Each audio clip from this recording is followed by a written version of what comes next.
ঝিনাইদহ কোটচাঁদপুর ছাত্র সমাজ যারা পানিবন্দী হয়ে পড়েছেন তাদের জন্য সাহায্য ও সহযোগিতা করে বেড়াচ্ছেন। আপনারা দেখতে পাচ্ছেন যারা যারা সাহায্য করছে, যারা ইয়েতে পানিতে ডুবে গিয়েছে বন্যায়, তাদের জন্যে ছাত্র সমাজ সাহায্য তুলছেন। যদি যে যা পারেন সাহায্য তুলে আপনি যারা তুলছে তাদের কাছে পৌঁছে দিতে পারেন। আসসালামু আলাইকুম। আমরা ইতিমধ্যে জানি যে বাংলাদেশের বন্যা দুর্গত এলাকায় মানুষ ভীষণ কষ্টে আছে। আমরা আমাদের প্রাণের শহর কোটচাঁদপুর থেকে ছাত্র সমাজের পক্ষ থেকে আমরা বন্যা দুর্গতদের জন্য যে যা পারে আমরা সাহায্য তুলছি। এটা আপনারা মোটামুটি আমাদের সাহায্যে এগিয়ে আসুন।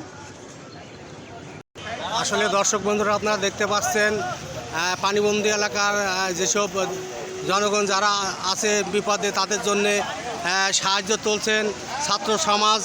সবাইকে তারা আহ্বান করেছেন যে সবাই যেন যার যার কাছ থেকে সাহায্য মানুষের হাতে যেন তুলে দেয়। আসলে দর্শক বন্ধুরা, আপনারা দেখতে পাচ্ছেন পথচারী যারা আপনার হলো যেখানে যে আছে, যারা মোটরসাইকেলে যেভাবে যাচ্ছে তাদের জন্য সহযোগিতা করছে। আপনারা সবাই আগে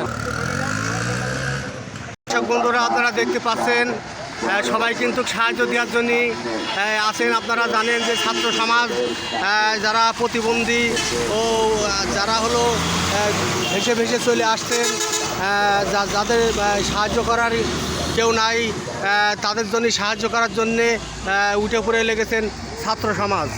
আসলে আপনারা দেখতে পাচ্ছেন না খেয়ে থাকবে না কেউ, চলবে দেশ, সেইভাবে করছে ছাত্র জনতা দেশ। ঝিনাইদহ কোটচাঁদপুর প্রত্যেকটা লোকজন বলছেন যে আপনারা সবাই মিলে আগায় আসুন। যারা বৃষ্টি বন্যার পানিতে ডুবে গিয়েছেন তাদের সাহায্যতে আপনারা সবাই আগে আসুন। ছাত্রদের মতন আমরা সবাই মিলে ঝাঁপায় পড়ি। যে কথাটা করছেন জনগণ, BBC 71 TV কোটচাঁদপুর।